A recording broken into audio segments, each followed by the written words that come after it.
le diable.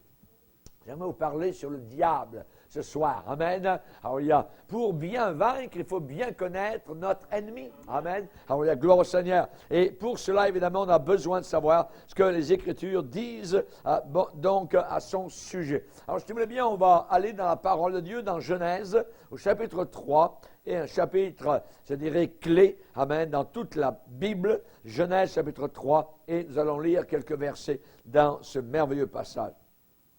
Il est dit, chapitre 3, le serpent était le plus rusé de tous les animaux des champs que l'Éternel Dieu avait fait. Il dit à la femme, Dieu a-t-il réellement dit, vous ne mangerez pas de tous les arbres du jardin? La femme répondit au serpent, nous mangeons du fruit des arbres du jardin, mais quant au fruit de l'arbre qui est au milieu du jardin, Dieu a dit, vous n'en mangerez point et vous n'y toucherez point, de peur que vous ne mouriez.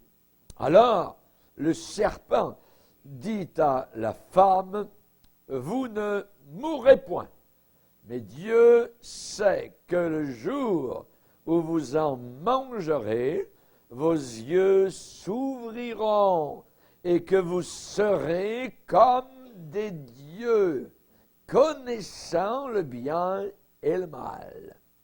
La femme vit que l'arbre était bon à manger et agréable à la vue, et qu'il était précieux pour ouvrir l'intelligence. Elle prit de son fruit et en mangea. Elle en donna aussi à son mari qui était auprès d'elle, et il en mangea. Les yeux de l'un et de l'autre s'ouvrirent, ils connurent qu'ils étaient nus. Seigneur, te bénissons pour ta parole. Merci pour le glaive du Saint-Esprit. Merci pour la vérité. Merci, Seigneur, pour cette vérité objective. Nous te bénissons car elle n'est pas diluée, elle n'est pas, je dirais, changée aujourd'hui. Elle est encore la même qu'elle a toujours été au travers des siècles. Et nous te bénissons de pouvoir encore aujourd'hui nous nourrir à cette table, boire à ce puits, Seigneur, afin que nous puissions comprendre la bataille de la fin des temps. Nous te demandons de nous aider à bien comprendre l'enjeu, Seigneur, actuel. Au nom de ton Fils Jésus, Amen. Et tout le peuple dit, Amen. Gloire à Dieu.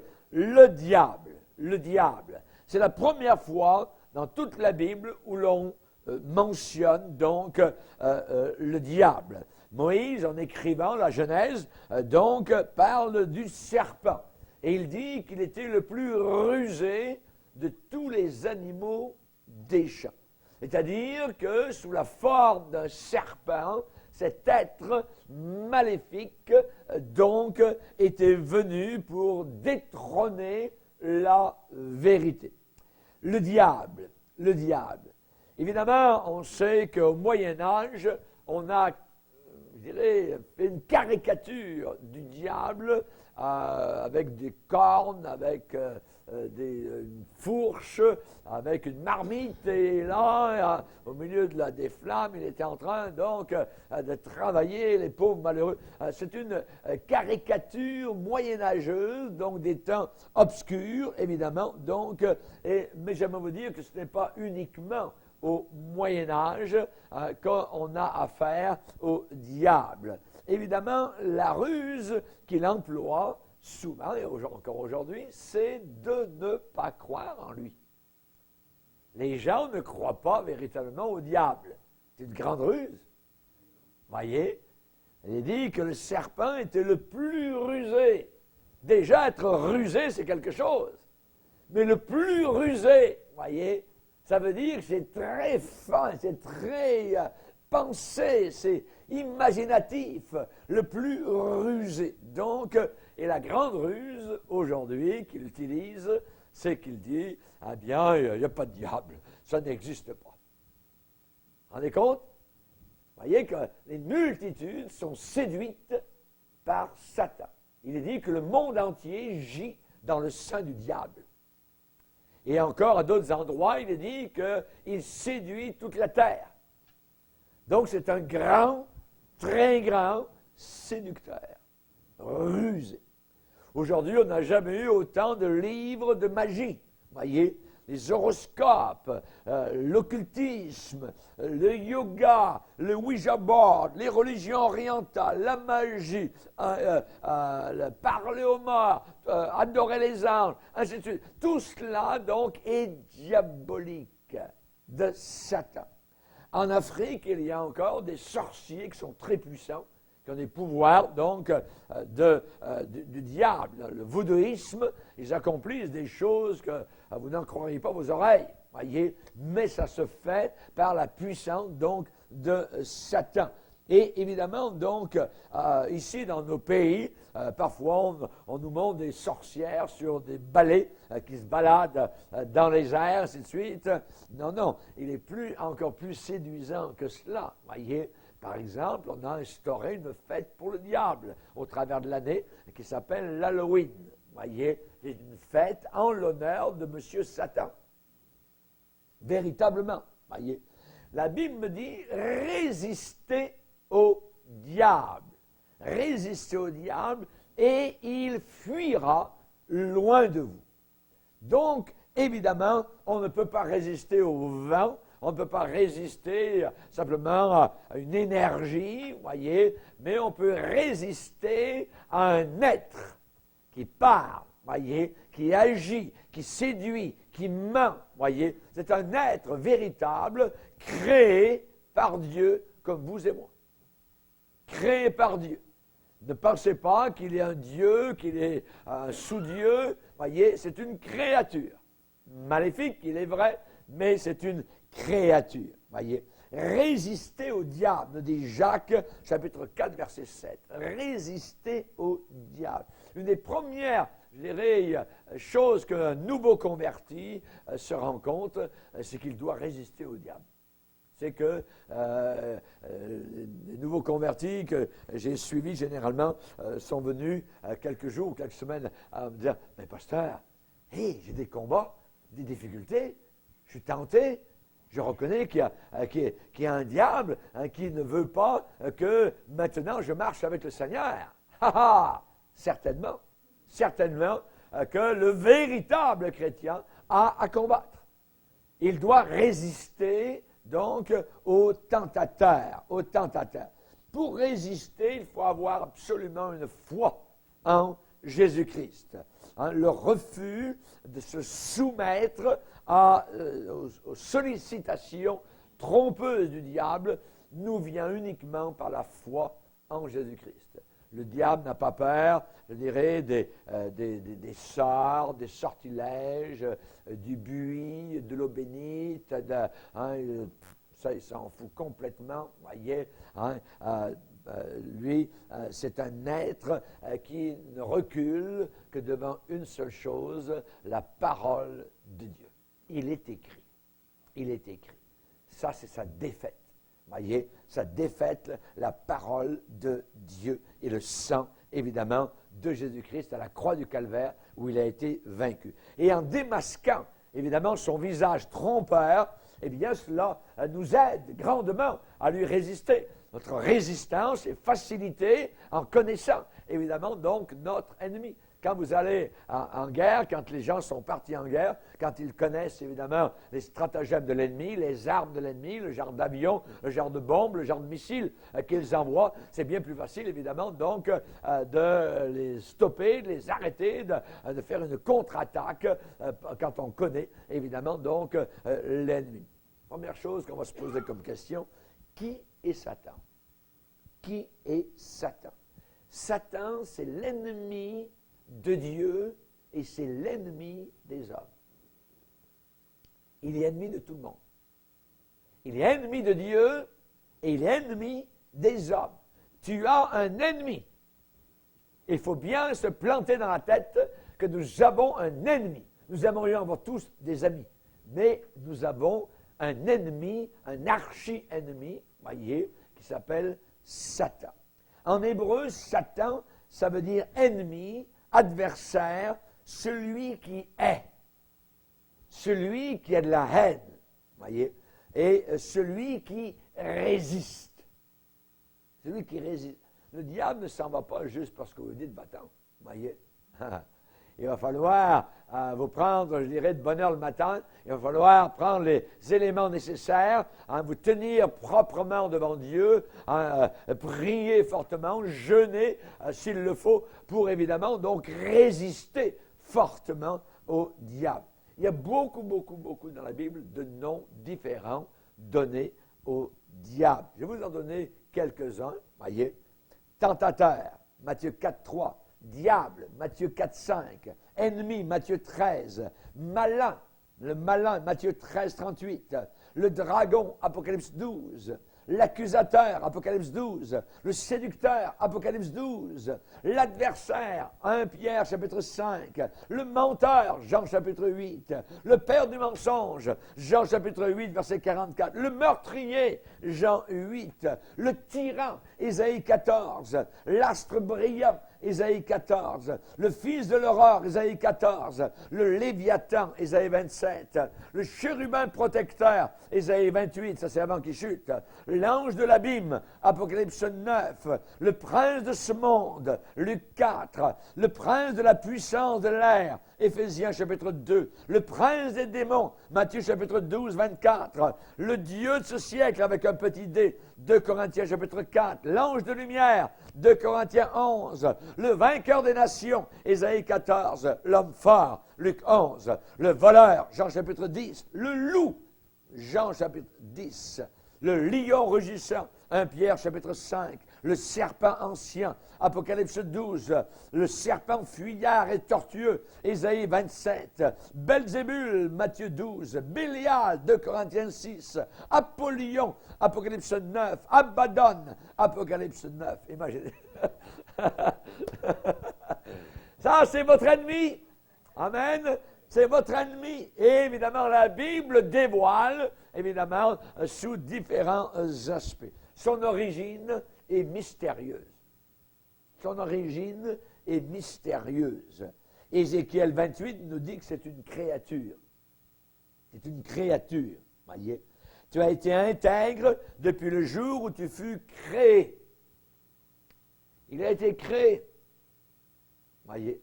Ce n'est pas un Dieu qui sait tout, qui peut tout, qui connaît tout, ainsi de suite. C'est un être créé, une créature. À l'origine, il était parfait, d'une beauté parfaite. La Bible nous le dit, voyez. Il avait une position très élevée, il était protecteur en Éden. Protecteur en Éden.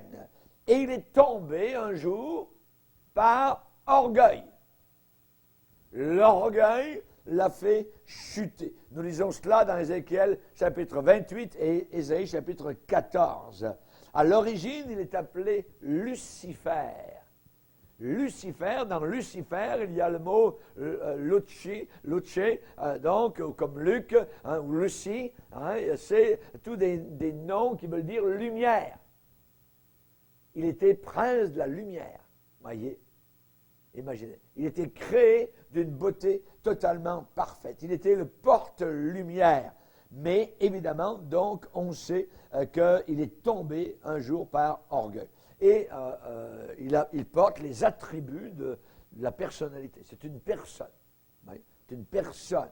Je me rappelle un jour, des gens du Nouvel Âge, j'étais pasteur d'une autre église, et à la fin d'une réunion, dimanche après le culte, voilà, que des gens arrivent, 2-3 personnes, et ils m'ont demandé s'ils pouvaient louer le local. Donc, nous avions les réunions, le lieu de l'église, et ils m'ont dit dans le bureau, ici dans votre local, on sent des ondes vraiment très positives, c'est formidable. Certains, on venait de louer le Seigneur, on venait d'adorer Dieu, évidemment, les chrétiens amènent la présence du Saint-Esprit, et ils ont ressenti cela. Et on a parlé un petit peu, donc, qui ils étaient, et finalement, donc, ils ont dit que c'était des gens de nouvel âge, on a parlé un petit peu du diable, et a dit, non, nous ne croyons pas que le diable, c'est une personne, nous croyons que c'est vraiment, nous l'appelons les ténèbres, vous voyez, c'est simplement les ténèbres, vous voyez, ce n'est pas les ténèbres, c'est une personne, qui vit dans les ténèbres, mais c'est un personnage, voyez. Ah non, on n'est pas d'accord, ça. Oui. Dis-moi non plus, je ne suis pas d'accord, je ne vous l'aurai pas non plus le local.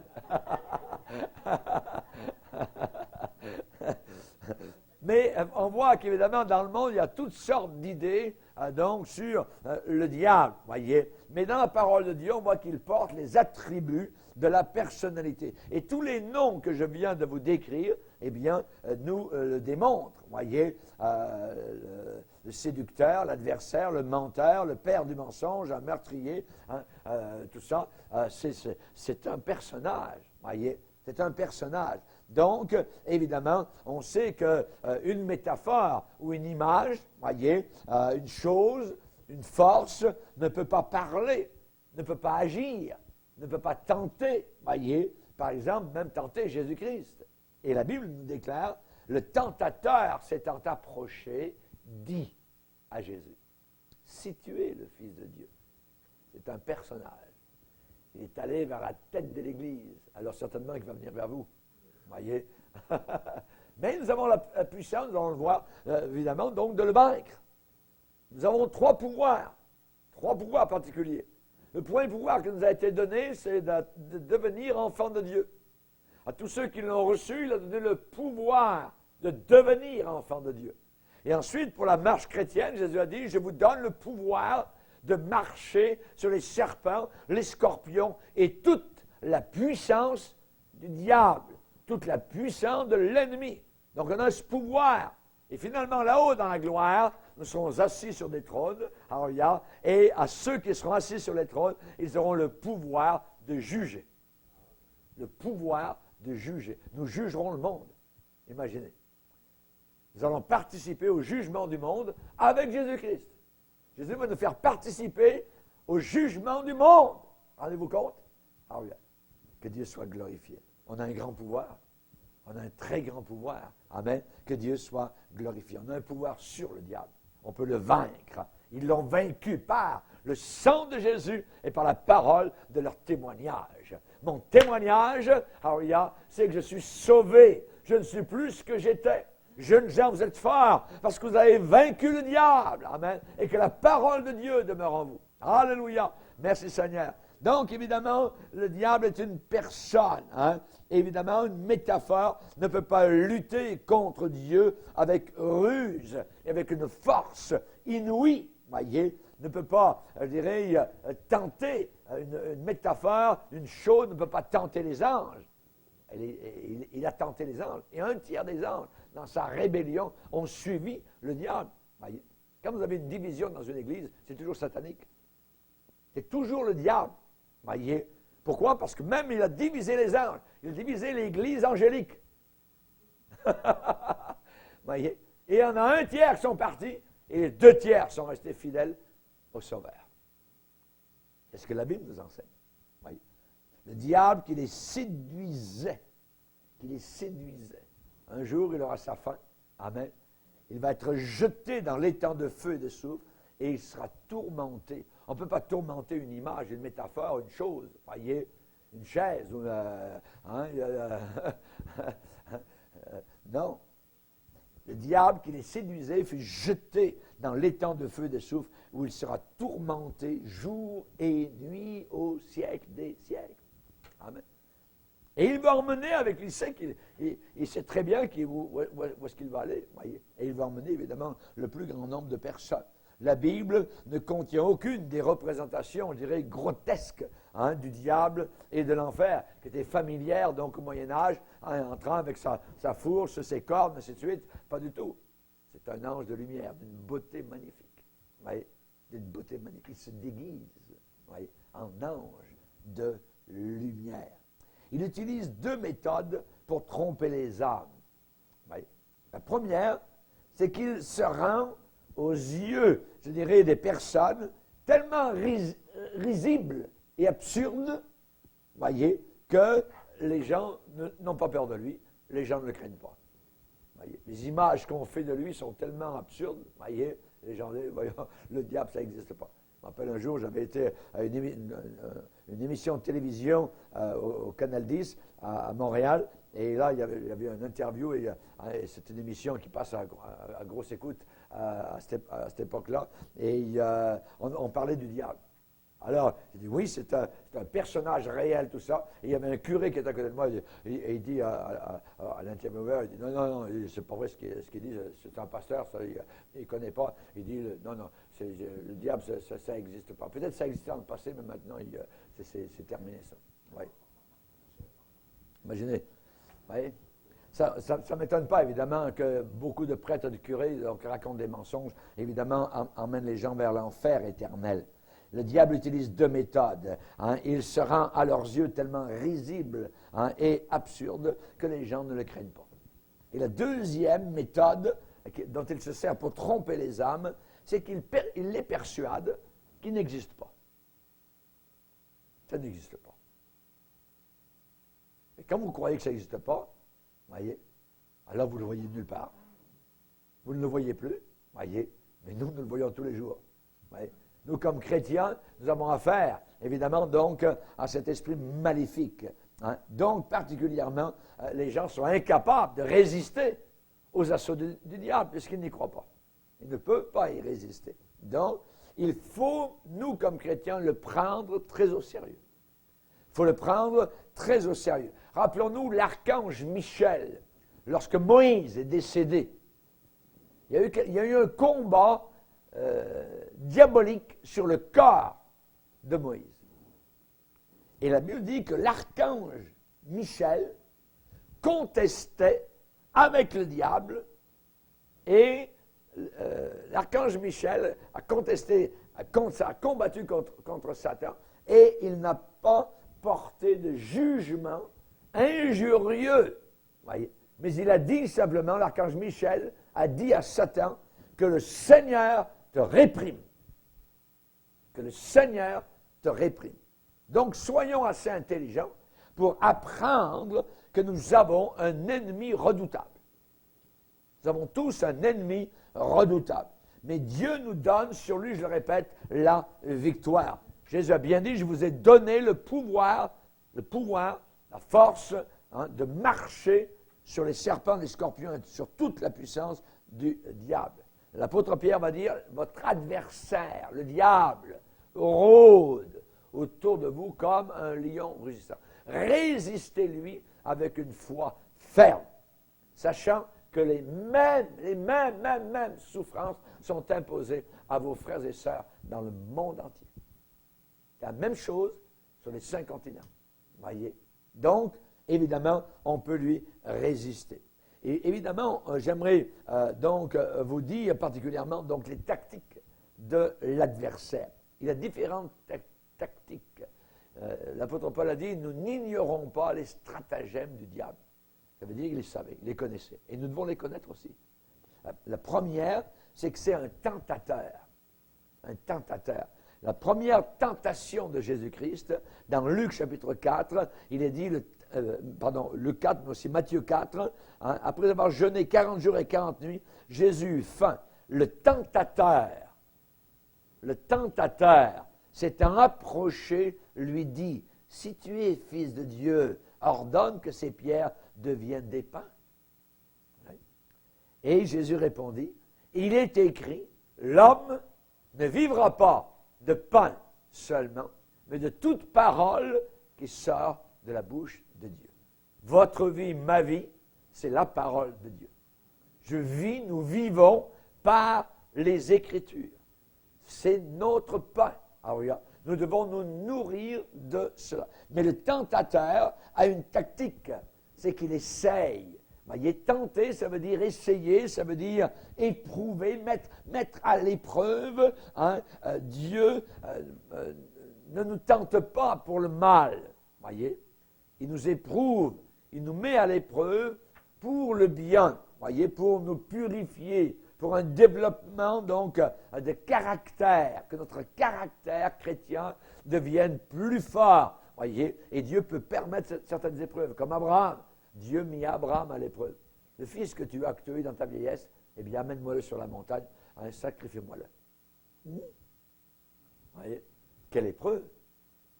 Quelle épreuve, voyez. Évidemment, ça a été terrible. Maintenant, nous qui connaissons la fin de l'histoire, c'est merveilleux. Mais quand vous ne connaissez pas la fin de l'histoire, et si vous étiez au début de l'histoire et vous étiez dans les souliers d'Abraham, que faire? Voyez, que faire? Hein? Donc, particulièrement, on sait que Dieu peut nous éprouver pour, évidemment, un but. Mais le diable, lui, il nous tente pour nous faire chuter. Il nous tente pour qu'on maudisse Dieu.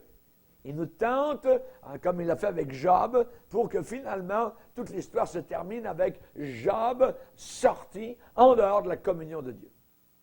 Il aimerait que nous sortions de la communion de Jésus-Christ. Il n'aime pas cela du tout. Il nous jalouse.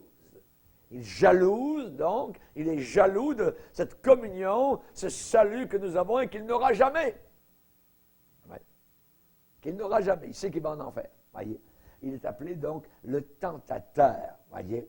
Il est tombé, le diable a chuté et il a voulu pousser les autres anges, imaginez, puisqu'il avait un pouvoir, c'était le plus beau des anges.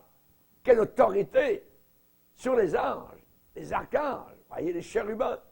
Et il les a poussés, il leur a parlé d'une rébellion contre le grand pasteur, le grand berger, le maître de l'univers. Il aurait voulu prendre la place de Dieu. Vous vous rendez compte? Et il est tombé, donc, à cause, évidemment, donc, de son orgueil. Il était le premier des anges. Il a tenté les esprits célestes. Il a tenté les esprits célestes. Il est appelé le prince des démons. Ces anges qui ont quitté leur demeure, qui ont quitté leur position, sont devenus des démons en suivant le rebelle, l'archi-rebelle, Satan. C'est une histoire assez étonnante, voyez, mais nous devons la connaître et la savoir. Hein? Et il est appelé dans la Bible le prince des démons. Le prince des démons. Et encore dans l'Apocalypse, le dragon et ses anges. Quand vous avez un signe de dragon, par exemple, l'année du dragon, c'est le diable, l'année du diable. Voyez? Par exemple, du côté de la Chine, voyez, il y a beaucoup d'occultisme en Asie. Hein? Beaucoup. Voyez, depuis des siècles. Hein? Et dans la Bible, dans Ésaïe, quand il dit, par exemple, hein, ils sont remplis de l'Orient. Ça veut dire, ils sont remplis, donc, des puissants diaboliques qui sont là-bas en Orient, dans les pays orientaux. Et c'est la même chose encore aujourd'hui. Donc, Satan a chuté, il est tombé, et il a voulu pousser les autres anges, donc, aussi dans sa rébellion. Seulement un tiers l'ont suivi. 2 tiers sont restés fidèles au Seigneur. Satan est tombé et il est allé vers Adam et Ève et il a voulu donc faire chuter l'homme. Genèse chapitre 3 est un très grand, je dirais, chapitre et il a voulu faire tomber le premier homme. Il a réussi. C'est dommage, mais il a réussi. Il a donc découronné la création qui était si parfaite. Et ça, c'est dans Genèse chapitre 3. Dieu a-t-il réellement dit?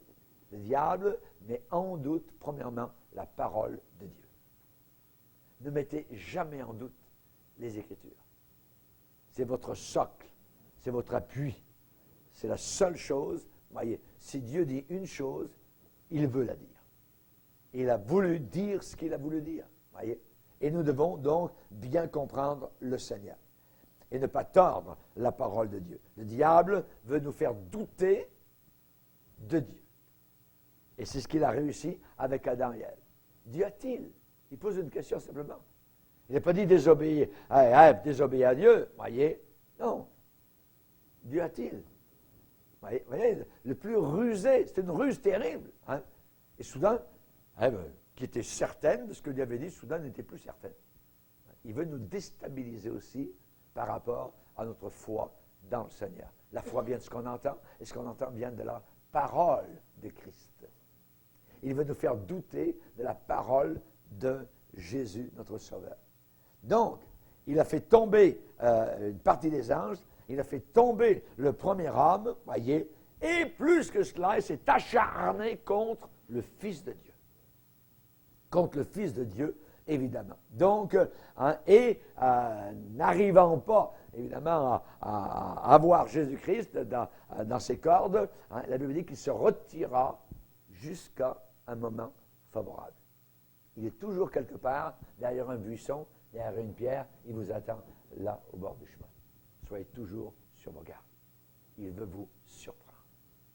Et généralement, il va s'essayer. Le moment favorable, c'est quand vous êtes fatigué, quand vous avez un moment de relâche, quand vous êtes moins près du Seigneur, quand vous lisez un peu moins la Bible, quand vous voulez, d'une certaine manière, souffler, tout ça. Attention, c'est dans ces moments-là qu'il va vous sauter dessus.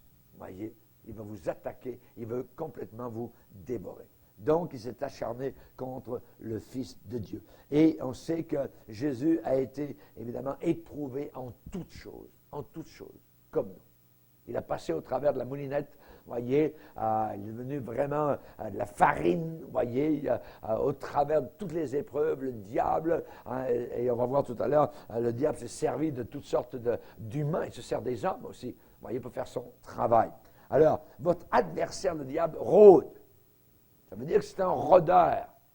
Il est là autour, quelque part, il n'est pas très loin, vous voyez, il attend. Pour ça, marchez toujours proche du Seigneur.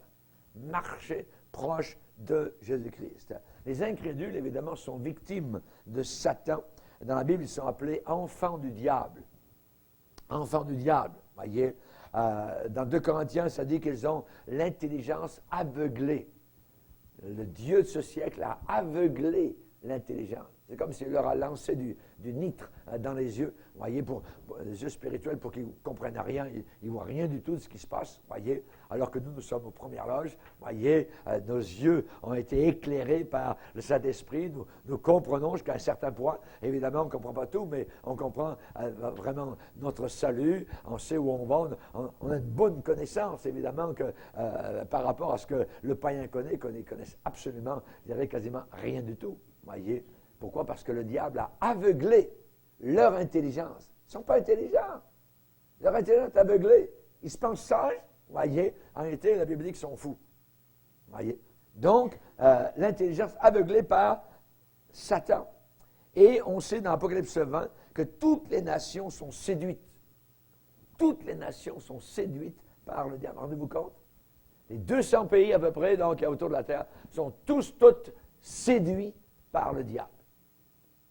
Quelle puissance sur la terre, voyez. Alors, il tente pour faire tomber. Il place des pièges, voyez, sur notre chemin. Si je vois, évidemment, un piège devant moi, puisque moi je vois, on voit jusqu'à un certain point, donc la préparation du diable. Et si je vois que quelqu'un devant moi qui a passé avant moi, donc est tombé dans le piège, si je suis intelligent, je vais passer à côté, voyez. Je n'irai pas directement pour essayer, hey, comment ça, bon, puis là, tchouk, je suis tombé dans le piège. Non, je vais faire un détour, voyez, ça c'est l'intelligence. Hein. Donc, et le tentateur. La Bible nous dit aussi qu'une des tactiques de l'adversaire, c'est qu'il est décrit dans la Bible comme étant le malin. Le malin, voyez, le malin. Délivre-nous du malin. Délivre-nous du malin. Et dans Éphésiens, particulièrement, l'apôtre Paul va décrire le chrétien, la chrétienne, comme étant un soldat, une soldate du Seigneur Jésus-Christ. Voyez? Et là, il est dit que nous devons résister, bien armés, revêtus de l'armure, contre les ruses du diable. Le diable, il ne vient pas vers vous avec un drapeau en disant c'est moi le diable. Non. Voyez? Il va dire, je suis un ange de lumière, voyez, hein, je suis Gabriel, hein, tout ça. Hein, il l'a dit avec Mahomet, voyez, il s'est fait passer pour Gabriel. Et Mahomet a écrit tout ça, hein, le Coran, hein, sous, je dirais, quasiment écriture automatique, voyez, sous les forces diaboliques. Il se cache, voyez. On sait que Ève a été tentée dans cette ruse lorsqu'elle était toute seule. C'est quelque chose. Elle n'était pas avec son mari. Le mari est une protection. Vous voyez? Et quand elle était toute seule, tchouk, le diable est allé vers elle. Vers elle. Il a éveillé ses appétits corporels. Elle vit que l'arbre était bon à manger. Les appétits corporels ont été éveillés. Ah tiens, je pourrais satisfaire, voyez, mon appétit. Le diable a éveillé son sens du goût. Ça doit être beau. Elle a regardé tout ça. Auparavant, tu es passé à côté, puis tout était correct. Mais là, soudain, le diable a comme mis le flash, voyez, sur cet arbre. Elle vit que l'arbre, voyez, était beau, hein, et le diable a éveillé son sens du goût et de la beauté. Agréable, agréable à la vue. Et là, nous avons quelque chose qui se passe. Il y a une confrontation entre deux choses très importantes. L'image, ce qu'elle voit, et la parole. Les yeux et la parole. La parole, vous entendez seulement. Vous ne voyez pas. Et nous, chrétiens, nous marchons par la parole. Tu ne te feras pas de représentation, d'image quelconque. Tu ne te prosterneras pas devant une image. Nous marchons par la parole. Et là, soudain, elle a marché par l'image, la vue. C'est comme ça que l'idolâtrie commence. Oui. Et Ève a été tentée par son désir de connaissance. Mais Dieu, le diable en réalité est en train de calomnier Dieu. Dire Dieu vous laisse dans l'ignorance. Il ne veut pas que vous sachiez. Mais prends, regarde comme il est beau. Regarde ce fruit. C'est merveilleux. Tu vas connaître. Ton intelligence va être éveillée. Pour l'instant, vous êtes en veilleuse. Mais là, ça va être formidable. Vous serez un petit futur qui n'est pas très loin, comme des dieux. Hein? Ai-je bien compris? Comme elle commence à écouter le diable. Si vous écoutez le diable, vous êtes fini. N'embarquez jamais dans le chantage, littéralement. Voyez, du diable. Nous marchons par la parole. Par la parole. Dieu a dit. Dieu a dit. Vous n'en mangerez pas. Elle a commencé à être débalancée parce qu'elle a ajouté. Parce qu'elle a dit à ce que Dieu avait dit. Dieu n'a pas dit, vous n'y toucherez pas. C'est elle qui a ajouté ça. Voyez? Elle commence à non, Dieu a dit, on n'y touchera pas. Jamais Dieu a dit, il n'a pas dit ça. Il dit, vous n'en mangerez pas, c'est tout. Le jour où vous en mangerez, vous mourrez certainement. Mais non, dit Satan. Non. Dieu est bon, Dieu est bien trop bon. Voyez? Vous connaissez ces gens qui disent que Dieu est bon, tout ça. Hein? L'arbre bon à manger, agréable à la vue, précieux pour ouvrir l'intelligence. Nous avons exactement ce que le Nouveau Testament, je dirais, dans une capsule, déclare vis-à-vis du péché. On va le lire dans 1 Jean chapitre 2. 1 Jean chapitre 2. Verset 15. N'aimez pas le monde, ni les choses qui sont dans le monde. Si quelqu'un aime le monde, on ne parle pas ici des gens, voyez, on parle ici de l'esprit mondain, voyez. Si quelqu'un aime le monde, l'amour du Père n'est pas en lui. Mais l'amour du Père n'est point en lui. Car tout ce qui est dans le monde, et là nous avons 3 choses. La convoitise de la chair. Deuxième chose, la convoitise des yeux.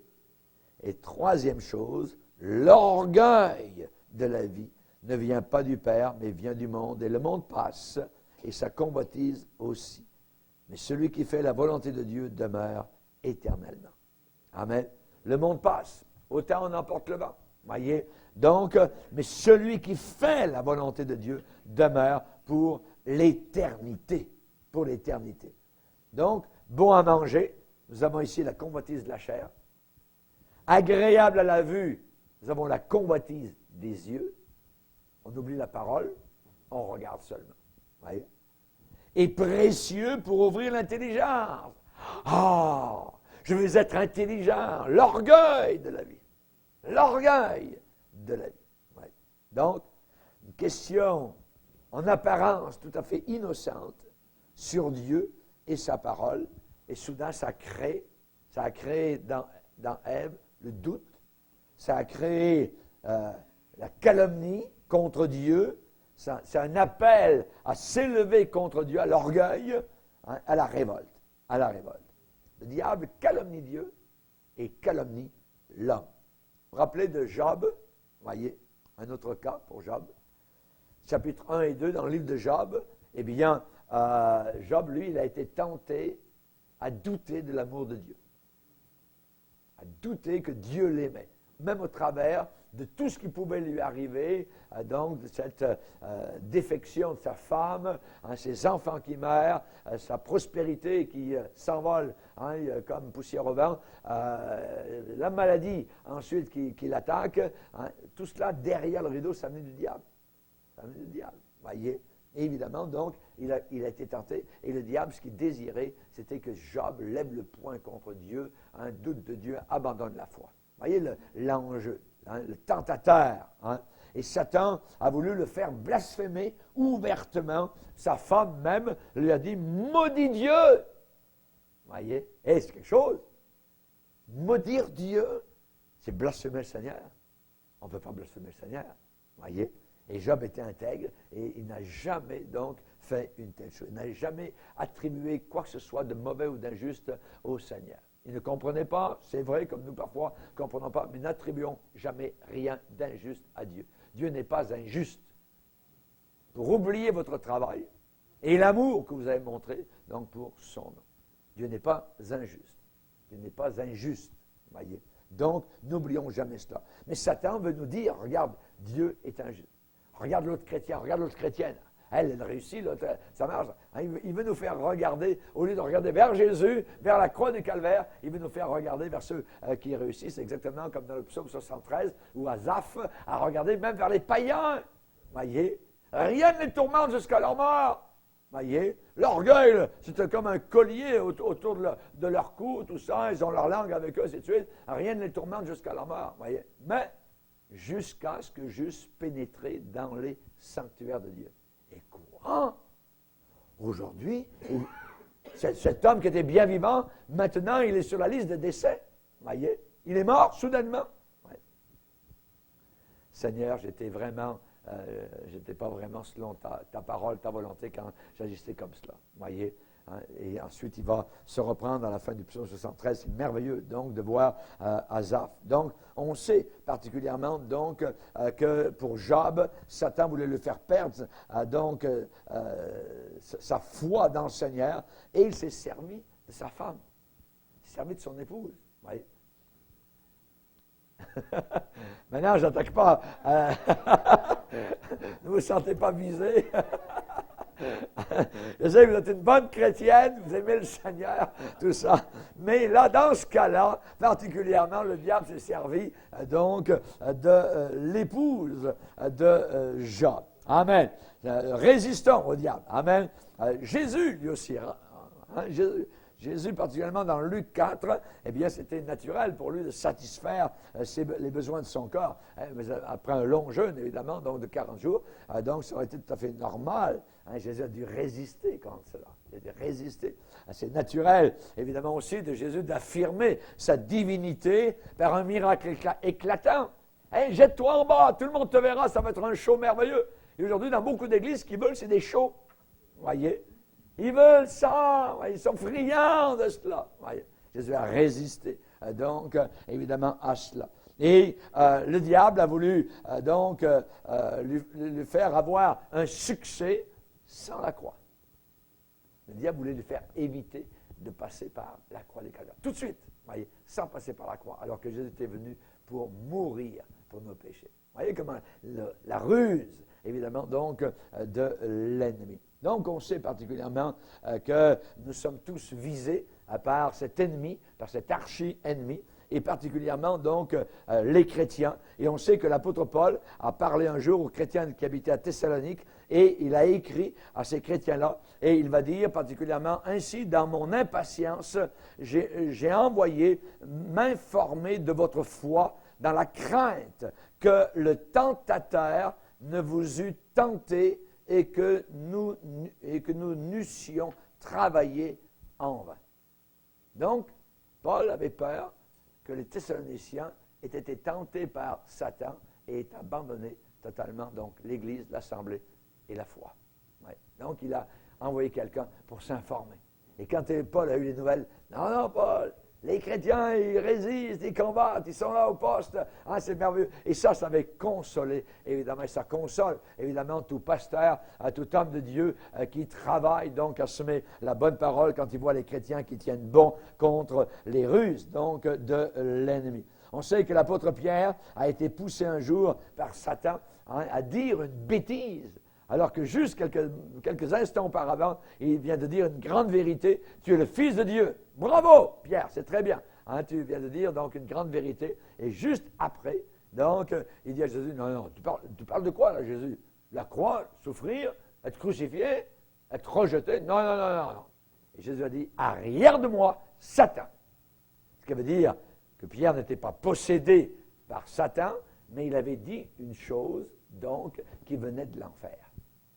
Une chose qui venait du diable, voyez. Et parfois, nous, comme chrétiens, nous pouvons parfois dire des bêtises qui ne viennent pas de Dieu du tout, voyez, et qui sont parfois inspirées de l'ennemi. Ça ne veut pas dire qu'on est plus sauvé ou quoi que ce soit, mais on peut parfois donc être, je dirais, dans le camp de l'ennemi et non plus dans le camp du Seigneur, quand on dit des choses qui ne sont pas du tout dans la volonté donc du Seigneur. Donc, particulièrement, on sait que la tentation, c'est de suivre les pensées de l'homme et non celles de Dieu. Jésus lui a dit, tes pensées, ce que tu viens de dire, ne sont pas celles de Dieu, mais celles des hommes. Oui. Donc, l'homme, souvent, l'homme naturel, l'homme charnel, est de connivence avec le diable. Et là, dans ce cas-là, l'apôtre Pierre, donc, faisait le jeu de l'ennemi. Maintenant, les instruments humains de l'adversaire, eh bien, parfois, sont des personnes que nous soupçonnons le moins. Des personnes que nous soupçonnons le moins. C'est le stratagème de guerre, je dirais, élémentaire. C'est de camoufler le plus possible, le mieux, les traîtres. De les camoufler, littéralement. Vous voyez, un camouflage. Par exemple, Ève a été l'instrument de la chute d'Adam. Et elle lui en donna aussi. Elle l'en donna à son mari. Elle était mariée. Elle l'en donna, voyez. Attention. Attention à ce que vos épouses vous donnent. Que ce ne soit pas, je dirais, vraiment défendu de la part du Seigneur. Amen. Alléluia. Gloire au Seigneur. Pour Job, ça a été encore la femme de Job, voyez, qui l'a poussé donc à se perdre. Ève était supposée être l'aide, le helper, voyez, d'Adam. Et particulièrement, la femme de Job était là pour l'encourager dans l'épreuve. Pas le décourager, voyez, mais l'encourager. Les prophètes, un jour, ont parlé d'un esprit de mensonge qui avait séduit Akab. Voyez. Vous avez lu l'histoire dans 2 Rois, chapitre 22, voyez, pardon, 1 Roi, chapitre 22, quand les faux prophètes ont dit une chose, « Hé, roi, monte là-bas, ramasse ta gala, tu seras vainqueur. » C'était des démons qui parlaient. Des démons qui parlaient par la bouche, donc, de ces supposés hommes de Dieu, qui étaient des faux prophètes. Les parents de Jésus ont fait le jeu du diable. Les parents de Jésus ont voulu arrêter son ministère, stopper son ministère. Ils ont dit, il est faux. Il est insensé. Ramenez-le à la maison. Voyez, il est fou. Donc là, le diable pouvait utiliser à ce moment-là les parents donc de Jésus. On sait que la multitude, aussi après la multiplication des pains, ont voulu faire Jésus roi. Et ce n'était pas du tout le plan de Dieu. Et le diable aurait voulu là aussi, mais ce n'était pas du tout, donc, ce que le Seigneur était venu faire sur cette terre. Et particulièrement, donc, on voit certaines tactiques de l'adversaire. Et il y en a d'autres encore. Alors, il y a, peut-être qu'on pourra voir cela dans une autre étude, mais c'est merveilleux, donc, de savoir que, évidemment, quand on dévoile, je dirais, c'est à peu près comme donner un coup de pied dans la fourmilière, vous enlevez la pierre, voyez, la lumière vient, puis c'est plein de fourmis là-dessous, vous ne saviez pas qu'il y en avait autant que ça, voyez, et c'est la même chose, la prédication de la parole de Dieu, quand l'enseignement, donc, permet de donner un coup de pied, alors il y a sur la cachette du diable, et le dévoiler pour ce qu'il est véritablement, pour que nous puissions avoir la victoire totale et complète. Ils l'ont vaincu. Amen.